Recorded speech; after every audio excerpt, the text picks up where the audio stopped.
పహల్గాం ఉగ్రదాడుల నేపథ్యంలో పాక్ దుశ్చర్యలకు బదులుగా ఆపరేషన్ సింధూర్ పేరిట భారత బలగాలు ఇస్తున్న దీటైన సమాధానంపై టీమిండియా మాజీ క్రికెటర్ అంబటి రాయుడు వివాదాస్పద వ్యాఖ్యలు చేశాడు. కంటికి కన్ను అనుకుంటూ పోతే ప్రపంచం గుడ్డిదవుతుందని ఎక్స్ వేదికగా అభిప్రాయపడ్డాడు.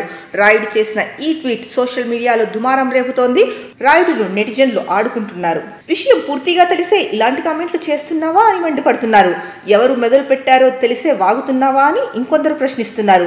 ఉగ్రమూకలపై ప్రతిచర్యకు దిగకపోతే వారు మనల్ని మట్టు పెడతారని అంటున్నారు. పాక్ సానుభూతి పరుడులా ఉన్నామంటూ దుమ్మెత్తిపోస్తున్నారు. భారత దళాలు పాక్ దుశ్చర్యలను కేవలం తిప్పికొడుతున్నారన్న విషయాన్ని గమనించాలని కోరుతున్నారు. ఇలాంటి సమయంలో భారత దళాలకు మద్దతుగా నిలవాలి కానీ శాంతి అంటూ ఉపోద్ఘాతాలు ఇవ్వకూడదని చురుకలంటిస్తున్నారు. తన ట్వీట్ కు నెటిజన్ల నుంచి తీవ్ర వ్యతిరేకత రావడంతో రాయుడు డిఫెన్స్ లో పడ్డాడు. సదరు ట్వీట్ ను తొలగించకపోయినా జనాలను శాంతింపజేసేందుకు మరో 2 ట్వీట్లు చేశాడు. ట్వీట్ లో మొదటి దాంట్లో ఇలా రాసుకొచ్చాడు: జమ్మూ కాశ్మీర్, పంజాబ్ మరియు భారతదేశంలోని ఇతర సరిహద్దు ప్రాంతాల్లో శాంతి భద్రత కోసం ప్రార్థిస్తున్నాను. ప్రభావితమైన ప్రతి ఒక్కరికి బలం, భద్రత మరియు త్వరిత పరిష్కారం కోసం ఆశిస్తున్నాను. జై హింద్ అంటూ రాసుకొచ్చాడు. ఇక రెండో ట్వీట్ లో ఇలాంటి క్షణాల్లో మేము భయంతో కాదు దృఢ సంకల్పంతో ఐక్యంగా ఉన్నాము. అసమాన ధైర్యం, క్రమశిక్షణ మరియు నిస్వార్థతతో దేశ భద్రతను కాపాడుతున్న మన భారత సైన్యానికి అపారమైన కృతజ్ఞతలు. మీ త్యాగాలు గుర్తించబడకుండా ఉండవు. మీ ధైర్యమే త్రివర్ణ పతాకాన్ని ఎగురవేస్తుంది. మీ ధీరత్వమే మన సరిహద్దుల్ని సురక్షితంగా ఉంచుతుంది. మీ బలం ఎల్లప్పుడూ మమ్మల్ని భద్రంగా ఉంచాలి. మీ సేవ మరింత శాంతియుత రేపటికి మార్గం సుగమం చేయాలి.